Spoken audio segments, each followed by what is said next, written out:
IPL শুরু হবার আগে বড় ধাক্কা খেল কলকাতা, চিন্তা বাড়ল কেকেআরের। বিস্তারিত জানতে ভিডিওতে চোখ রাখুন। 22শে মার্চ থেকে শুরু হচ্ছে আইপিএল 2025। প্রথম ম্যাচে ঘরের মাঠে আরসিবির বিরুদ্ধে খেলতে নামবে defending champions Kolkata night Riders. বুধবার থেকে অনুশীলনে নামছে কেকেআর, কিন্তু মশরুম শুরুর আগেই খারাপ খবর কেকেআর শিবিরে শুরু থেকে যোগ দিতে পারছেন না নাইটদের তারকা প্লেয়ার উমরান মালিক। চোটের কারণে প্রথম কিছু ম্যাচে অনিশ্চিত তিনি। বুধবার থেকে শিবিরে যোগ দিতে শহরে পৌঁছেছেন একে একে ক্রিকেটাররা, কিন্তু এই মৌসুমে কেকেআরে যোগ দেওয়া ভারতীয় তরুণ পেসার উমরান মালিক চোটের কারণে এনসিএতে রয়েছে। কোমরের চোটের জন্য তিনি আপাতত জাতীয় ক্রিকেট একাডেমিতে। রিহ্যাব চলছে তরুণ পেসারের।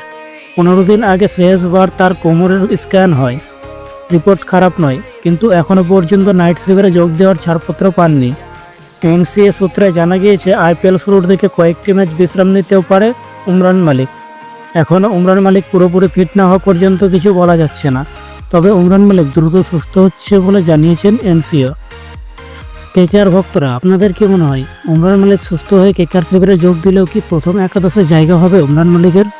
কমেন্ট বক্সে অবশ্যই জানাবেন এবং ভিডিওটি ভালো লেগে থাকলে একটি লাইক করবেন ও চ্যানেলটি সাবস্ক্রাইব করে দেবেন। ধন্যবাদ।